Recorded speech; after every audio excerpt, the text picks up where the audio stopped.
بسم اللہ الرحمن الرحیم۔ السلام علیکم دوستو آج ہماری ویڈیو کا موضوع ہے نبی کریم صلی اللہ علیہ وآلہ وسلم کے طائف کے سفر کا قصہ۔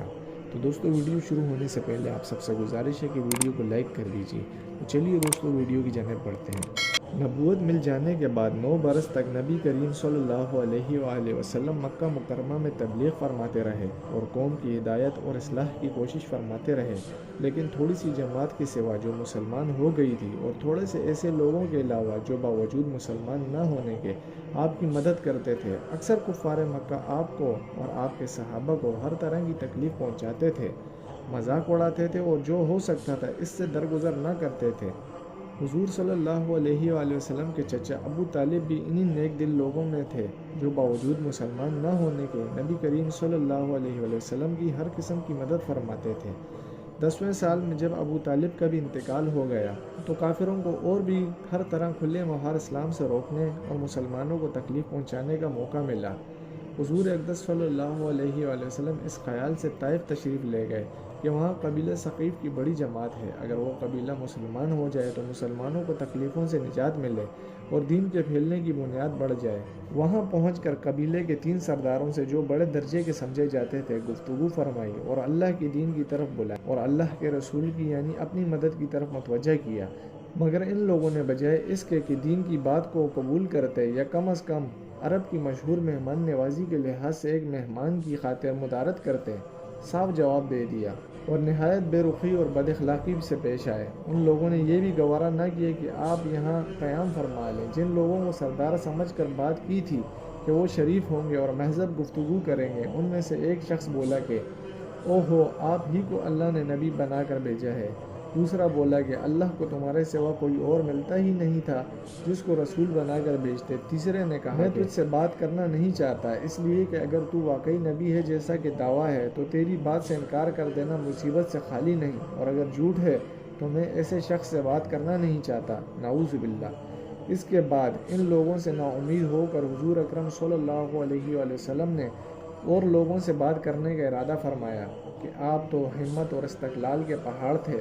مگر کسی نے بھی قبول نہ کیا،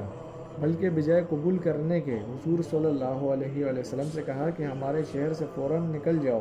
اور جہاں تمہاری چاہت کی جگہ ہو وہاں چلے جاؤ۔ حضور اکرم صلی اللہ علیہ وآلہ وسلم جب ان سے بالکل مایوس ہو کر واپس ہونے لگے تو ان لوگوں نے شہر کے لڑکوں کو پیچھے لگا دیا کہ آپ کا مذاق اڑائیں، تالیاں پیٹیں، پتھر ماریں، حتیٰ کہ آپ کے دونوں جوتے خون کے جاری ہونے سے رنگین ہو گئے۔ حضور اکرم صلی اللہ علیہ وآلہ وسلم اسی حالت میں واپس ہوئے۔ جب راستے میں ایک جگہ ان شریروں سے اطمینان ہوا تو حضور اکرم صلی اللہ علیہ وآلہ وسلم نے یہ دعا مانگی، اے اللہ، تجھی سے شکایت کرتا ہوں، میں اپنی کمزوری اور بے کسی کی اور لوگوں میں ذلت اور رسوائی کی۔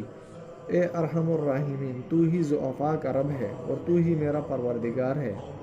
تو مجھے کس کے حوالے کرتا ہے؟ کسی اجنبی بیگانے کے جو مجھے دیکھ کر ترش روح ہوتا ہے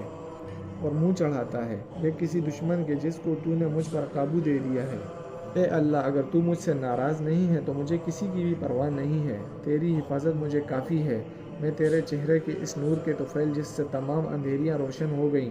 اور جس سے دنیا اور آخرت کے سارے کام درست ہو جاتے ہیں، اس بات سے پناہ مانگتا ہوں کہ مجھ پر تیرا غصہ ہو یا تو مجھ سے ناراض ہو۔ تیری ناراضگی کا اس وقت تک دور کرنا ضروری ہے جب تک تو راضی نہ ہو۔ نہ تیرے سوا کوئی طاقت ہے نہ قوت۔ مالک الملک کی شان قہاری کو اس پر جوش آنا تھا کہ حضرت جبرائیل علیہ السلام نے آ کر سلام کیا اور عرض کیا کہ اللہ تعالیٰ نے آپ کی قوم کی وہ گفتگو جو آپ سے ہوئی سنی اور ان کے جوابات سنے، اور ایک فرشتے کو جس کے متعلق پہاڑوں کی خدمت ہے آپ کے پاس بھیجا ہے کہ آپ جو چاہیں اس کو حکم دیں۔ اس کے بعد اس فرشتے نے سلام کیا اور عرض کیا کہ جو ارشاد ہو میں اس کی تعمیل کروں، ارشاد ہو تو دونوں جانب کے پہاڑوں کو ملا دوں جس سے یہ سب درمیان میں کچل جائیں، یا اور جو سزا آپ تجویز فرمائیں۔ حضور صلی اللہ علیہ وآلہ وسلم کی رحیم کریم ذات نے جواب دیا کہ میں اللہ سے اس کی امید رکھتا ہوں کہ اگر مسلمان نہیں ہوئے تو ان کی اولاد میں سے ایسے لوگ پیدا ہوں جو اللہ کی پرستش کریں اور اس کی عبادت کریں۔ یہ ہیں اخلاق اس کریم ذات کے جس کے ہم نام لیوا ہیں کہ ہم ذرا سی تکلیف سے کسی کی معمولی سی گالی دینے سے ایسے بھڑک جاتے ہیں کہ پھر عمر بھر اس کا بدلہ نہیں اترتا۔ ظلم پر ظلم اس پر کرتے رہتے ہیں اور دعویٰ کرتے ہیں اپنے محمدی ہونے کا، نبی کے پیرو ہونے کا، نبی کریم صلی اللہ علیہ وآلہ وسلم اتنی سخت تکلیف اور مشقت اٹھانے کے باوجود نہ بد دعا فرماتے ہیں نہ کوئی بدلہ لیتے ہیں،